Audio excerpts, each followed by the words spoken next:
Hello friends, మీరంతా BRS పరిస్థితి ఘోరంగా మారింది, భయానకమైన స్థితిలో కేసీఆర్ ఉన్నాడు అని మీరు అనుకుంటే పప్పులో కాలేసినట్టే. బీఆర్ఎస్ పార్టీ కేవలం ధనబలంతో ఇంతకాలం నిలబడ్డది. ఇక్కడ బీఆర్ఎస్ పార్టీ విధేయులు ఎవరూ లేరు, including Harish Rao, including KTR, including KCR. జాగ్రత్తగా నా మాటలు వినండి. నేను పాలిటిక్స్ మీద వీడియో చేశాను అంటే అది 100% అంటే అది అంటే ట్రుత్ మీ ముందర వస్తుంది, అంటే నిజాలు మీకు రేపటి రోజుల్లో తెలుస్తుంది. బీఆర్ఎస్ పార్టీకి హరీష్ రావు విధేయుడు కాదు, కేటీఆర్ విధేయుడు కాదు, కేసీఆర్ కూడా విధేయుడు కాదు. మరి ఎవరు విధేయుడు? బీఆర్ఎస్ పార్టీకి లబ్ధి పొందిన కొంతమంది కార్యకర్తలు విధేయులు తప్ప ఈ లీడర్స్ ఎవరు విధేయులు కాదు.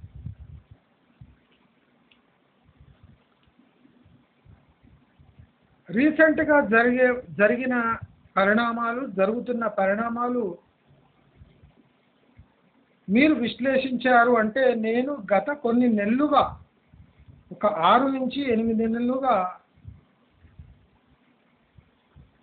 బీఆర్ఎస్ పార్టీ బీజేపీ కోసమే ఇంకా నిలబడి ఉంది.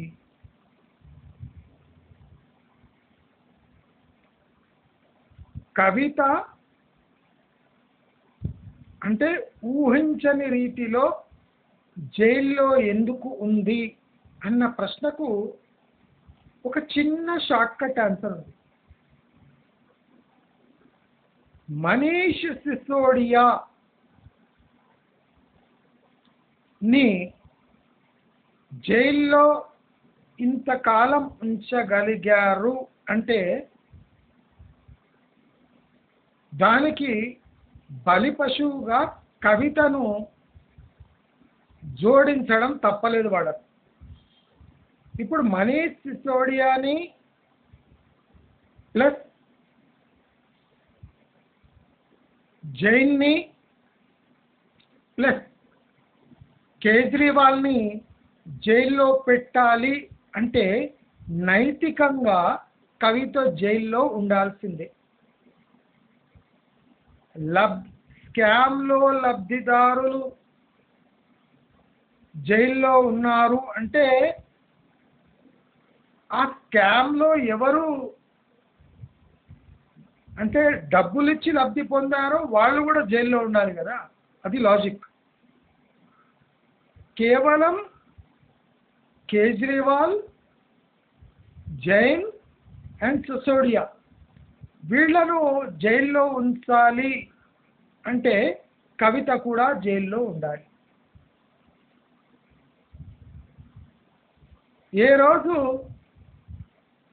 కేజ్రీవాల్, సిసోడియా, జైన్ని జైల్లో ఉంచడం అవసరం లేదు అని ఏ రోజు బీజేపీ అనుకుంటుందో ఆ రోజే కవితకు బెయిల్ దొరుకుతుంది.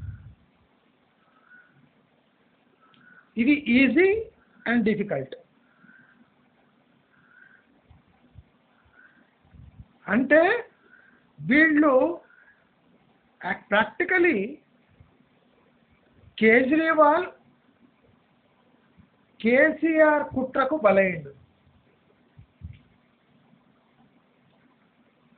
అసలు ఢిల్లీ లిక్కర్ స్కామ్లో చాలా స్మూత్గా జరిగే విషయాన్ని చాలా విచ్చలవిడిగా చేసింది కవిత.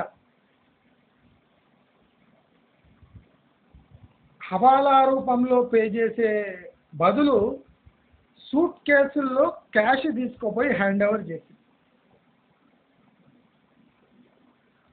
అసలు కవిత పర్సనల్గా వెళ్ళి మన రేవంత్ రెడ్డి ఇచ్చినట్టు బ్యాగులలో పైసలు ఇచ్చింది. అందుకోసం Revanth Reddy case is parallel to Kavitha's case.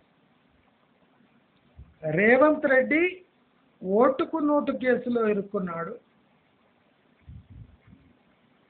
కవిత నోటుకు మద్యం కేసులో ఇరుక్కుంది, అంతే తేడా.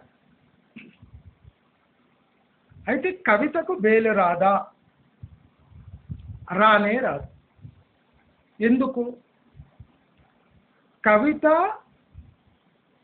సౌత్ గ్రూప్కి హెడ్గా వ్యవహరించింది. అంటే కర్త ధర్త అంటారు హిందీలో.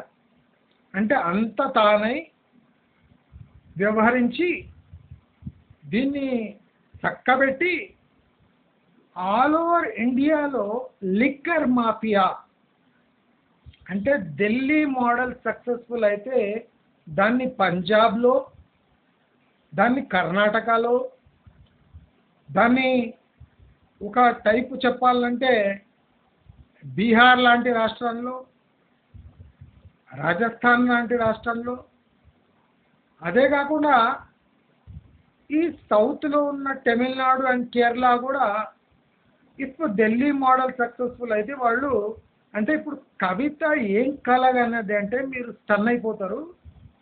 She wants to become a numero uno distributor of liquor all over India. అంటే ఆల్ ఓవర్ ఇండియాలో లిక్కర్ డిస్ట్రిబ్యూషన్లో ఆమె పేరు వినపడాలి అనే పిచ్చి కాంక్ష కవితకు కలిగింది గనక ఈ స్కామ్లో ఇరుక్కుంది.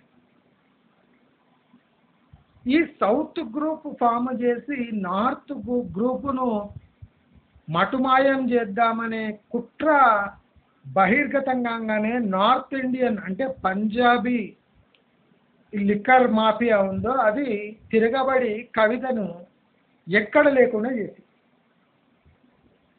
ఇప్పుడు actually fight is between south liquor mafia versus north supported by BJP liquor mafia. కనుక కవితకు బెయిల్ రాదు. కవితకు బెయిల్ ఇచ్చారు అంటే కేజ్రీవాల్కి, జైన్కి, సిసోడియాకు బెయిల్ ఇవ్వాల్సిందే. సింపుల్. కవితకు బెయిల్ ఇవ్వాలి అనుకుంటే కేజ్రీవాల్, జైన్, సిసోడియా ఆటోమేటిక్ బయటికి వచ్చారు. అంటే ఒక్కరికి ఇంకొకరికి బేడీలు వేసినందుకు ఇప్పుడు ప్రాబ్లం అవుతుంది. సో వందలాది వీడియోలు రోజు ఫాలో చేసే బదులు సింపుల్ ఫార్ములా ఉంది. దీంట్లో తప్పులు ఓపెన్గా జరిగాయి. లిక్కర్ కాంట్రాక్ట్ దొరికిన తర్వాత ఎక్సైజ్ పాలసీ చేంజెస్ వల్ల టోటల్ ఢిల్లీ గవర్నమెంట్ అభాత్పాలై కవిత జైలు పాలైంది. అసలు టెండర్లు రద్దు చేసి రీటెండరింగ్ చేసి ఆ కొత్త టెండర్ పాలసీలో ఈ కొత్త రేట్స్ పెట్టి సౌత్ గ్రూప్కి వడ్డించింటే ఈ ప్రాబ్లమే రాకుండే. కానీ లిక్కర్ పాలసీ ఆల్రెడీ ఉంది.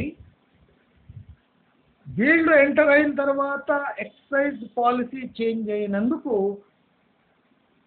ఆమ్ ఆద్మీ పార్టీ నాశనం అవ్వడమే కాకుండా బీఆర్ఎస్ కూడా నాశనం అయిపోయింది. అయితే ఇది కేసీఆర్కి తెలియకుండా అయిందా అంటే కానే కాదు. Practically KCR is the king pin. ఆయన తన బేస్ అంటే తెలంగాణ బేస్ని అడ్డం పెట్టుకొని ఢిల్లీలో, అంటే యాక్చువల్లీ కవిత ప్లాన్ ఏముందంటే ఆల్ ఓవర్ ఇండియా ఆమెకు ఒక పెద్ద లిక్కర్ కింగ్ పిన్ అయి ఫేమస్ అయిపోవాలి అని ఒక కాంక్ష. ఈ కాంక్షను అందరూ కలిసి అది గుర్తుపెట్టి ఆమెను మట్టు పెట్టి. సో మనం క్లియర్గా ఉండాలి, కవితకు బెయిల్ రాదు, వచ్చినా ఆమెకు బెయిల్ వచ్చిందంటే కవిత, కేజ్రీవాల్, జైన్, సిసోడియా బయటపడతారు. అంటే బీజేపీకి ఒకటే ఆప్షన్ ఉంది, అందరినీ జైల్లో పెట్టడం. ఎవరికి ఒకడికి బెయిల్ వచ్చినా అందరు బయటపడతారు. ఆ లింక్ అట్లా ఉంది. అయితే ఇది 100 కోట్ల ఇష్యూ కాదు, 6,000 కోట్ల ఇష్యూ అని అందరికీ తెలుసు. కానీ ఆ విషయాన్ని కుదించడానికి 100 కోట్ల డీల్ అని చెప్తున్నాడు.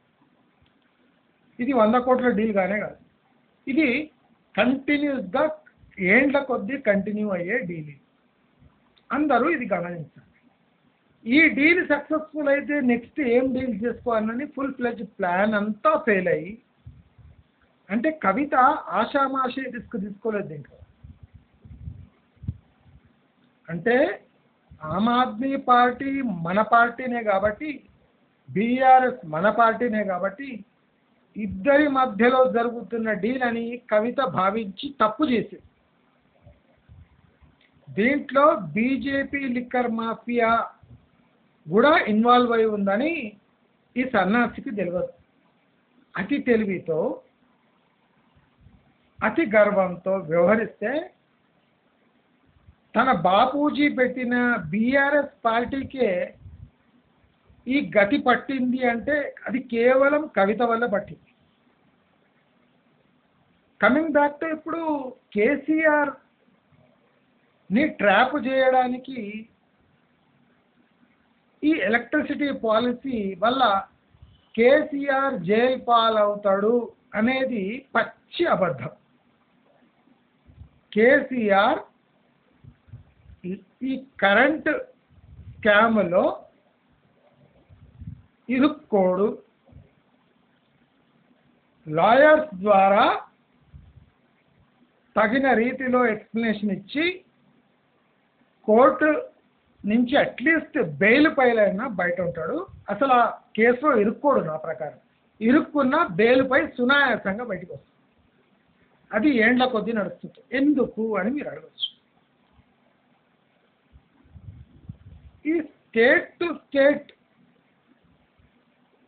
ఈ కరెంట్ బయింగ్ పాలసీ అంటే ఎలక్ట్రిసిటీ బయింగ్ పాలసీ చాలా పకడ్బందీగా ఉంటుంది. దీంట్లో కిక్ బ్యాక్స్ ఉన్న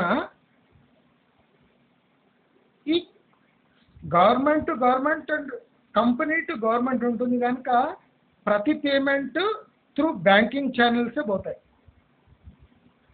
సో ఇలా జరిగినప్పుడు ఈ కిక్ బ్యాక్స్ ఎవరికి వచ్చాయి అనేది మనం ఆలోచిస్తే దయచేసి గమనించాలి. ఇక్కడ కరెంట్ ₹3.50 ఆయన కొన్నాడు. దాంట్లో ఏ అవినీతి జరగలేదు. ఆయన అది ₹6 కొన్నాడో ₹7 కొన్నాడో పక్కన పెట్టాడు. ఇప్పుడు ఆ కరెంటును సప్లై చేయడానికి ఇన్ఫ్రాస్ట్రక్చర్ ఏమి స్టార్ట్ అయిందో చేసిందో దాంట్లో అవినీతి జరిగి ఉంటుంది. ఆ అవినీతిని మీరు ప్రూవ్ ఏమాత్రం చేయలేరు. ఎందుకంటే ఇన్ఫ్రాస్ట్రక్చర్ ప్రాజెక్ట్ కాబట్టి ఇక్కడ మెట్రోలో ఏం అవినీతి జరిగిందో దాంట్లో 10% మాత్రమే ఇప్పుడు పవర్ పాలసీలో జరిగి ఉంటుంది. సో కేసీఆర్ని ఎవ్వరూ ఏమీ టీకలేరు. ప్రాక్టికలీ కేసీఆర్ దేంట్లో ఇరుక్కుంటాడు తప్ప తెలుసా, ఎవరు దానిపై కేసు ఇస్తలేరు. రైతు బంధు విషయంలో కేసీఆర్ని 100% ట్రాప్ చేయొచ్చు. ఎలా అంటారు? పాలసీ వయలేషన్ క్లియర్గా రైతు బంధు విషయంలో జరిగింది. కానీ దీంట్లో బీజేపీ, కాంగ్రెస్ అందరికీ లాభం వచ్చింది కనుక ఎవ్వరూ రైతు బంధువులో జరిగిన అవినీతి గురించి ఒక్కడు చిమ్మంటలేడు. లాయర్లు, పెద్ద పెద్ద న్యాయ నిపుణులు, పెద్ద పెద్ద పొలిటీషియన్స్, ఆల్ అంటే అన్ని జాతులకు చెందిన జనాలు కోటీశ్వరులు, ఇండస్ట్రియలిస్ట్తో సహా అందరికీ రైతు బంధు అందింది గనక అది టోటలీ ఇల్లీగల్ గనక ఎవ్వరూ నోరు మెదపట్లేరు. కేసీఆర్ మీరు ఏ కేసు వేసుకోండి అన్నిట్లో బయటపడతారు. ఎక్సెప్ట్ వన్, రైతు బంధు కేసులో కేసీఆర్ని ఇరికించచ్చు. అది తప్ప మీరు ఏ కేసు వేసుకోండి కేసీఆర్ బయటపడతారు. ఎందుకంటే ఇవన్నీ కిక్ బ్యాక్స్ కేసెస్. దీంట్లో ప్రూవ్ చేయడం చాలా కష్టం. కొన్ని క్విడ్ ప్రో కో కేసెస్ అంటే జగన్ లాంటి కేసెస్, అవి ప్రూవ్ చేయడం కష్టం. అయితే ఇక్కడ కేసీఆర్ 2 కేసెస్లో మాత్రమే ఇరుక్కోగలరు. ఒకటి రైతు బంధు కేసులో ఇరుక్కోగలడు. 2 ఈ బెనామీలు ఉన్నాయి కదా, అంటే ఇప్పుడు కేటీఆర్ చేసిన క్రైమ్స్ ఉన్నాయి కదా, అంటే బెనామీల పేరిట లక్షల కోట్లు ఉంచడము. ఆ బెనామీల బీజేపీ క్లియర్గా ఐడెంటిఫై చేసి వాళ్ళపై కేసేస్తే మాత్రమే కేసీఆర్ లోపల ఉంటాడు. అంటే కేసీఆర్ పై 2 రకమైన కేసులు ఫైల్ చేస్తే ఆయన లోపల ఉంటాడు. ఒకటి wrong public policy and public మనీని దుర్వినియోగం చేసినందుకు రైతు బంధు అంటే ఎవరు అర్హులు కాదు, బొందలగడ్డలు, చెరువులు, కుంటలు, బంజర్ భూములు, ఇసుక భూములు, కొండలు, గుట్టలకు, లేఅవుట్లకు, కమర్షియల్ బిల్డింగ్లకు రైతు బంధు ఇచ్చినందుకు కేసీఆర్ని లోపలేయచ్చు. 2 లక్షల కోట్ల బెనామీలు కేసీఆర్ ఎవరున్నారో ఆ బెనామీలను పట్టుకుంటే కేసీఆర్ పై కేసేసి ఆదాయానికి మించిన ఆస్తులు ఈడీ కేసుల కింద కేసీఆర్ని లోపలేయచ్చు తప్ప మీరు 100 కేసులు వేసినా కేసీఆర్కి ఏమీ కాదు. KCR as a chief minister policy decision బడ్జెట్లో పెట్టి తీసుకున్నాడు కనుక మీరు ఆయన వెంట్రుక కూడా పీకలేరు అని కాంగ్రెస్ గవర్నమెంట్ కూడా తెలుసు. అందుకోసము కేసీఆర్ కేటీఆర్ని బయటపెట్టి వాళ్ళను ఈ ఈడీ కేసులు అంటే ఈ ఆదాయానికి మించిన ఆస్తి కూడగొట్టుకున్న కేసులు, అదేగాక ఇన్కమ్ ట్యాక్స్ ప్లస్ ల్యాండ్ కబ్జా కేసులు, అంటే ఇలాంటి ఇల్లీగల్గా వాళ్ళ ప్రమేయం మనకు కనిపించకపోయినా లక్షల కోట్లు వాళ్ళవి అక్కడనే దాగున్నాయి కనుక దానిపై కాలు మోపి కాంగ్రెస్ ఇవాళ తన వంతు వాటాని వాళ్ళు దక్కించుకునే అన్ని ప్రిపరేషన్ చేశారు. వాళ్ళ every day every week KCR నుంచి ప్రాపర్గా అన్నీ లభిస్తున్నాయి. మనం గమనించవలసింది ఒకటి ఉంది, మనం అది గమనిస్తలేదు. రేవంత్ రెడ్డి గత 6 నెలలుగా ఏ పాలసీ డిసిషన్ తీసుకొని గవర్నమెంట్ శాలరీస్ తప్ప ఏది ఖర్చు చేస్తలేడు. ఒక విడత రైతు బంధు ఇచ్చుడు తప్ప ఆయన ఇతరత్ర ఏ ఖర్చు ఏ డిపార్ట్మెంట్ పై ఎవరిపై చేయలేదు.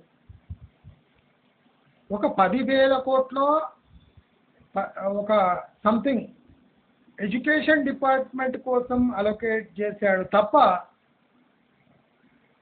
1,100 కోట్లో 10,000 కోట్లు సంథింగ్ ఎడ్యుకేషన్ డిపార్ట్మెంట్కి అలొకేట్ చేశాడు తప్ప ఏ ఇతర డిపార్ట్మెంట్పై అడిషనల్ ఖర్చులు చేయలేదు.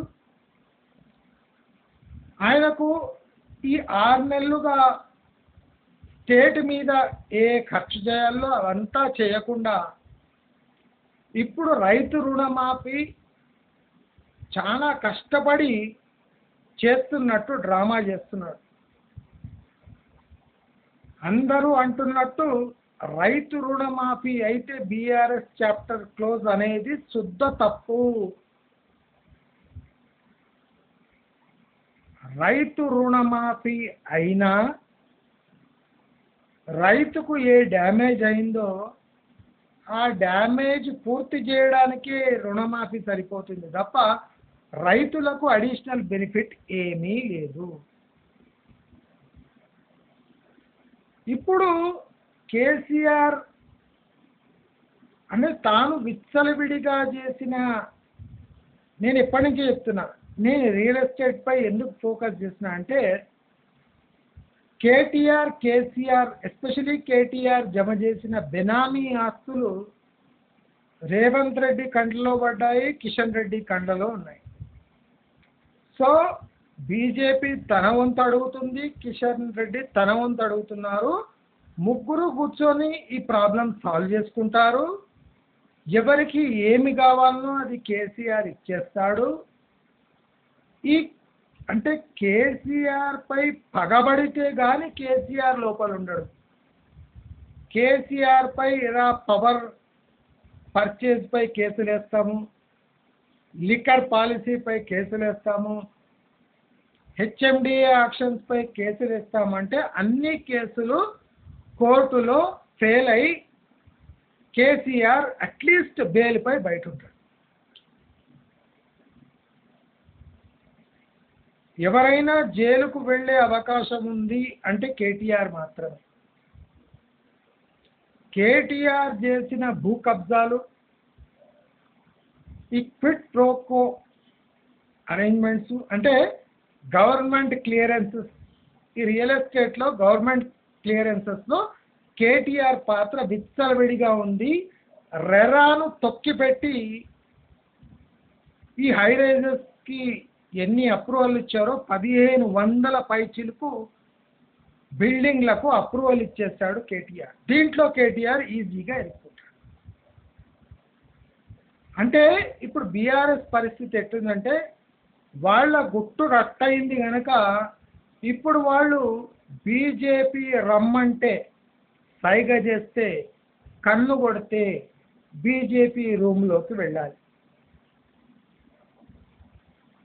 కాంగ్రెస్ రేవంత్ రెడ్డి కన్ను కొడితే సైగ చేస్తే ఆయన రూమ్లోకి వెళ్ళాలి.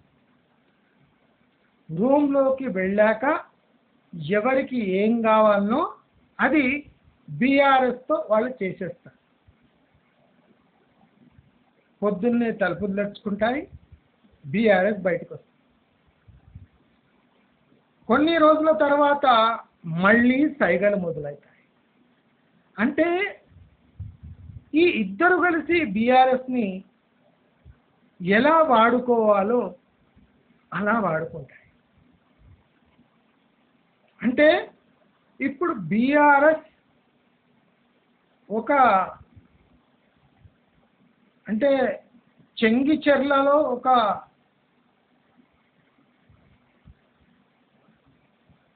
పొటేలు పరిస్థితి ఎలా ఉంటుందో, కసాయి వాడి చేతిలో ఒక పొటేలు పరిస్థితి ఎలా ఉంటుందో అలా ఉంది.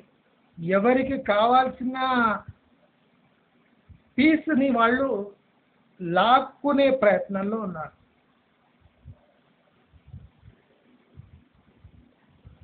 మీకు కేసీఆర్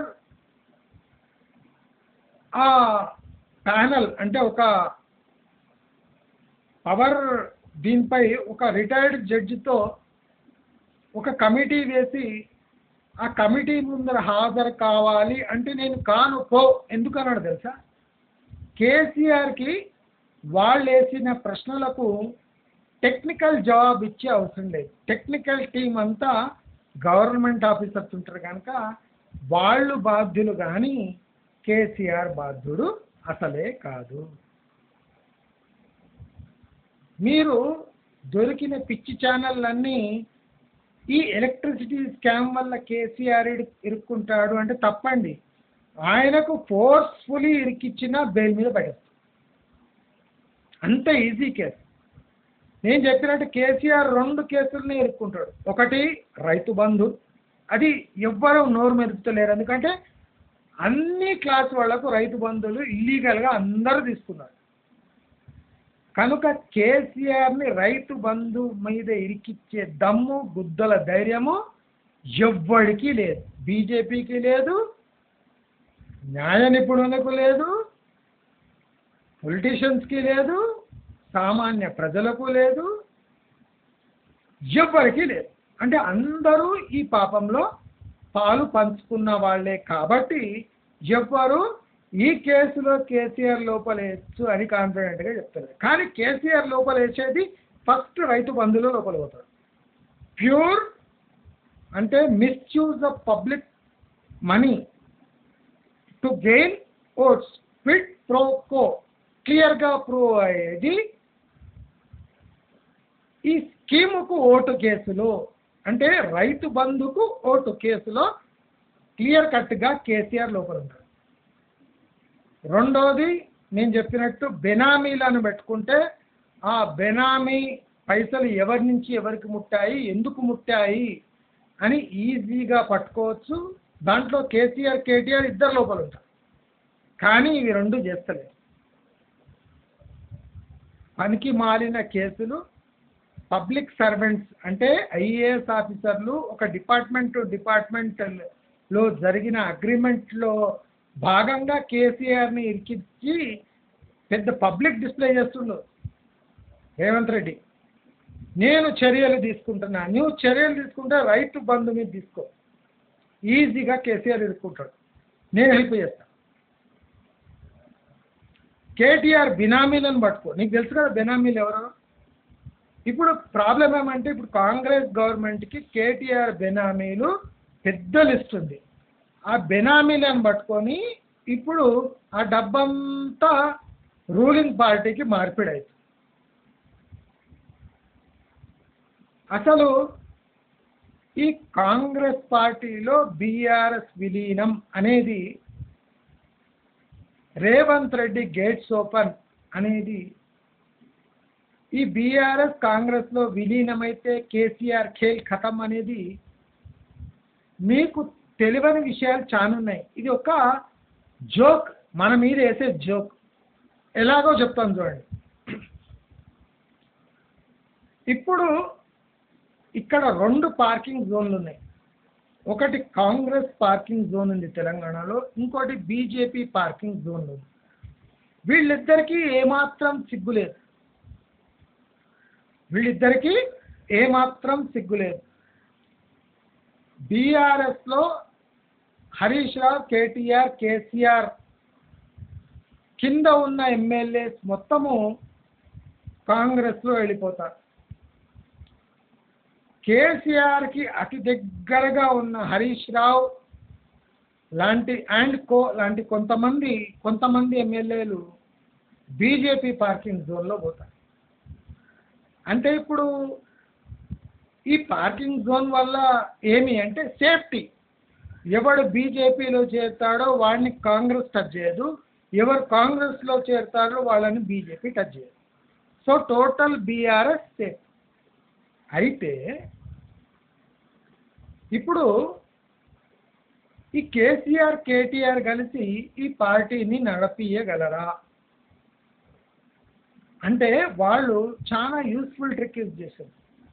ఇప్పుడు ఆ ప్రవీణ్ కుమార్ని తెచ్చి బీఆర్ఎస్లో ఎందుకు చేర్చుకుంటున్నారు హెడ్ అంటే పగ్గాలు ఎందుకు ఇస్తున్నారు? పగ్గాలు ఇయర్ ఏమి ఇయర్, ఒక స్విచ్ పెట్టి ఆఫ్ ఆన్ చేస్తుంటారు. అది ప్రవీణ్ కుమార్కి కూడా బాగా తెలుసు. ఆర్ఎస్ ప్రవీణ్ కుమార్కి బీఆర్ఎస్ని కంట్రోల్ చేసే సత్తా ఏమాత్రం లేదని అందరికీ తెలుసు. తన సొంత సీటు తనకు తాను గెలిపించుకోలేని వ్యక్తి ఒక పెద్ద పార్టీ అయిన బీఆర్ఎస్ని ఎలా కంట్రోల్ చేస్తాడు? చేయలేడు. అసలు ఈ ప్రవీణ్ కుమార్ని పెట్టమని ఎవరు అడిగారు? చాలా మంది కుక్కల్లాగా మురుగుతున్నారు పొలిటికల్ అనాలిసిస్. అసలు ఏం జరుగుతుందంటే బీఆర్ఎస్లో ఏం జరుగుతుందంటే అని వాడు చెప్తుంటాడు. అది కాదు. ఆర్ఎస్ ప్రవీణ్ కుమార్ని బీఆర్ఎస్ పగ్గాలు చేపట్టాలి అని కోరింది బీజేపీ. బీజేపీ ఏం చెప్తుందో అది బీఆర్ఎస్ వినాల్సిందే పొలిటికల్గా. వినకపోతే ఎక్కడ ఎక్కుంటాడు తెలుసా కేసీఆర్? మీకు నోటుకు ఓటు కేసులో వేసుకుంటాడు. ఆశ్చర్యం అవుతుంది కదా మీకు? ఎలక్ట్రిసిటీ స్కామ్లో వేసుకోడండి, వేరే స్కామ్స్లో ఇరుక్కోడు. కేసీఆర్ని జైలు లోపల డైరెక్ట్ వేయాలంటే నోటుకు ఓటు కేసు. ఈ నోటుకు ఓటు కేసులో కేసీఆర్ జైలు పోతే రేవంత్ రెడ్డి జైలు పోతాడు.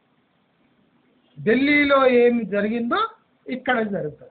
అందుకోసము కేసీఆర్ రేవంత్ పై అటాక్ చేయడు, రేవంత్ కేసీఆర్ని లోపల పంపాడు. క్లియర్? మంచి మార్గంలో చాలా క్రిస్టల్ క్లియర్ వీడియోస్ ఉంటాయి. విత్ లాజిక్ చెప్తాడు. గంటలు గంటలు మీరు ఏమైతుందంటే మన రాష్ట్రంలో అని వినే అవసరం లేదు. జరుగుతున్నది కామెంటరీ ఎవడని ఇవ్వచ్చు. జరగబోయే విషయము అసలు బ్యాక్ ఎండ్లో ఏం జరుగుతుంది అనే విషయం తెలుసుకుంటే వందలాది వీడియోలు మీరు స్కిప్ చేయొచ్చు. B6లో అంత రిటైర్డ్ ఉద్యోగులను తెచ్చి గంటలు గంటలు డిబేట్ ఏం లేదు. వాడు దేంట్లో ఇరుక్కోడు. KCR as a chief minister దేంట్లో ఇరుక్కునే పని చేయలేదు, ఇరుక్కోడు కూడా. ఓన్లీ చెప్తున్నా కదా, మూడే. ఒకటి రైతు బంధు, రెండు ఆదాయానికి మించిన ఆస్తుల్లో బెనామీల పట్టివేత, మూడోది నోటుకు ఓటు కేసు. అది పరస్పరంగా కేసీఆర్ అటాక్ చేసిందంటే రేవంత్ అటాక్ చేస్తాడు, ఇద్దరు జైలుకి పోతారు. తప్ప దేంట్లో కేసీఆర్ ఇరుక్కోడు. కానీ కేసీఆర్ ఇద్దరికీ కట్టు బానిస. బీజేపీ పొలిటికల్గా బ్లాక్మెయిల్ చేసి వాళ్ళకి ఎంత కావాలనో అంత బీఆర్ఎస్ నుంచి వసూలు చేసేస్తుంది. ఎలక్షన్ ఖర్చులంతా కేసీఆరే పెట్టుకున్నాడు. ఇప్పుడు ఫ్యూచర్లో కూడా కేసీఆరే పెట్టుకుంటాడు. కావలిస్తే కొంతమందిని ఎంపీలను, కావలిస్తే కొంతమంది ఎమ్మెల్యేలను బీజేపీ వైపు పంపుతాడు.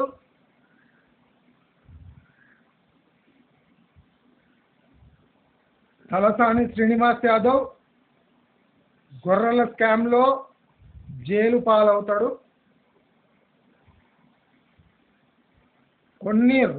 కొన్ని నెలల తర్వాత బెయిల్ మీద రావచ్చు. కేసు ప్రూవ్ అయ్యి బీజేపీ సీరియస్గా ఉంటే మాత్రమే ఈ గొర్రెల స్కామ్ ప్రూవ్ అవుతుంది. కాంగ్రెస్ సీరియస్గా ఉన్న ఈ గొర్రెల స్కామ్ ప్రూవ్ కాదు.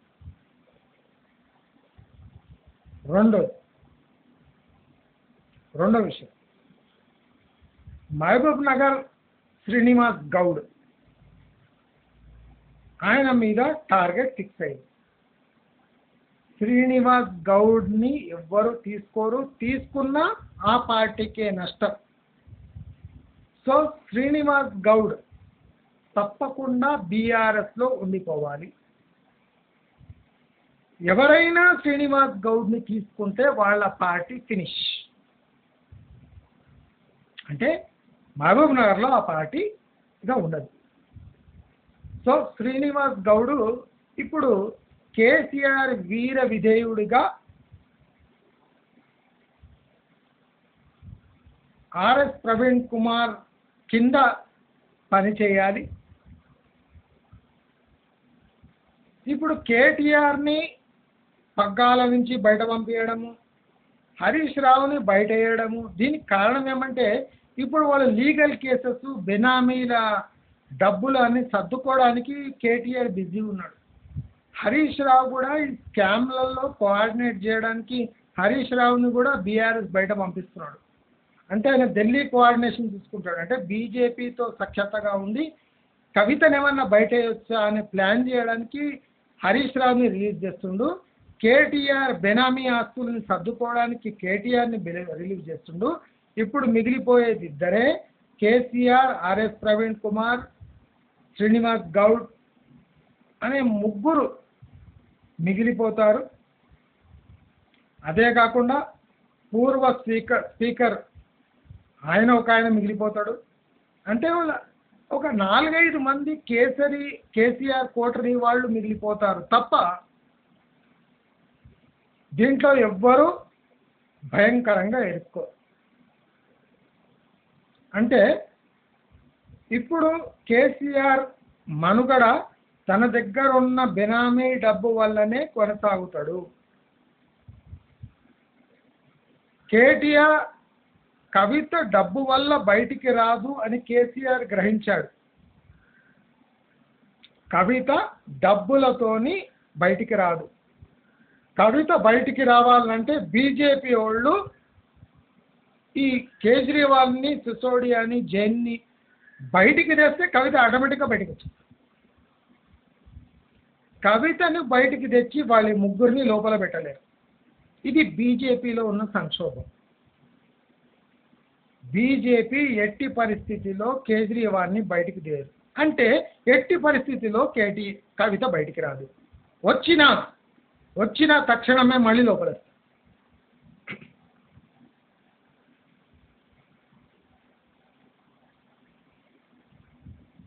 ఆమె పైన చాలా సెక్షన్లలో కేసులు ఉన్నాయి. తిరగదోడితే తెలంగాణలో కూడా గంపెడు బెనామీ కబ్జా కేసులు కవితపై పెట్టొచ్చు. కానీ కేసీఆర్ ఒత్తిడి వల్ల రేవంత్ రెడ్డి కవితపై కేసులు పెట్టనివ్వట్లేదు. లేకపోతే తెలంగాణలో కూడా అక్కడ బెయిల్ వస్తే ఇక్కడ అరెస్ట్ అయ్యే ఛాన్సెస్ ముమ్మాటికి కవితకు 100% ఉన్నాయి. దయచేసి ఈ ఫ్యాక్ట్స్ గమనించండి. పొలిటికల్గా అంత ఈజీగా ఏవి కావు. బీఆర్ఎస్ డబ్బు సమకూర్చుకుందే ఈ టైం కోసం. లాస్ట్ 2 ఎలక్షన్లలో బీఆర్ఎస్ క్యాడర్ బీజేపీ కోసం పనిచేశారు. బీఆర్ఎస్ క్యాడర్ కాంగ్రెస్ కోసం కూడా పనిచేశారు. ఆశ్చర్యమవుతుండొచ్చు మీకు. ఇదేంటి మనం మోసపోతున్నాను, ప్రజలే మోసపోతున్నారు. ఇప్పుడు కనిపించే ఎమ్మెల్యేలు ఏ పార్టీనో ఎవరికీ తెలియదు. ఇప్పుడు రాబోయే ఎమ్మెల్యేలు నీతివంతులు అంటే కానే కాదు. మరి ఈ నీతి లేని ఎమ్మెల్యేలను తీసుకొని ఈ నీతి గల పార్టీలు ఏం చేస్తాయి అంటే వసూళ్లు చేస్తాయి.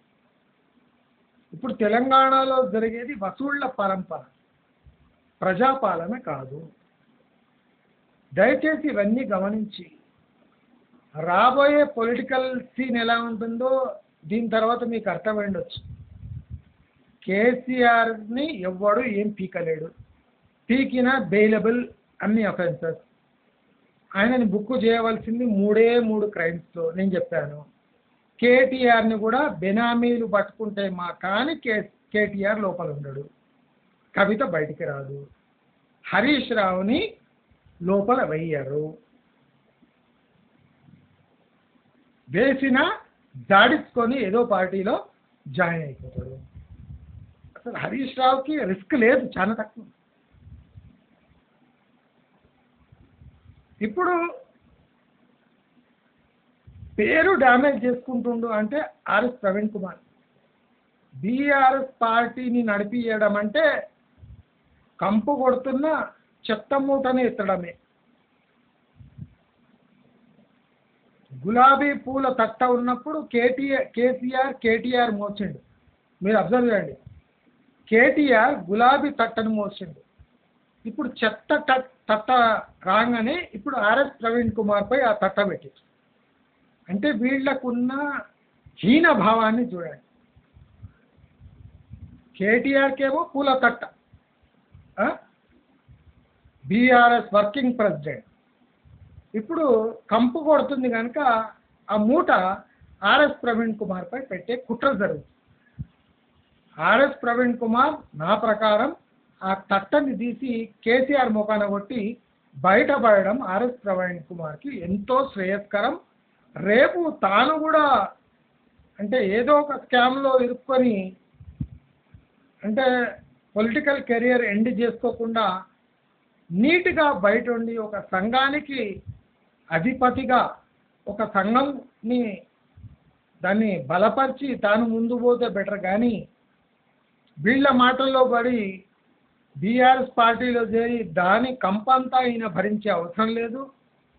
నేను చెప్పినట్టే పొలిటికల్ రేపు జరగబోయే విషయాలు, దయచేసి ఇవి గమనించి మీ ఇన్వెస్ట్మెంట్స్ కానీ మీ నెక్స్ట్ ఫ్యూచర్ కానీ పొలిటికల్గా మీరు చూసేది ఉంటే ఈ కోణంలో చూడండి. మీకు ఈ వీడియో నచ్చినట్టయితే లైక్, షేర్, సబ్స్క్రైబ్ చేసుకోండి. నమస్కారం.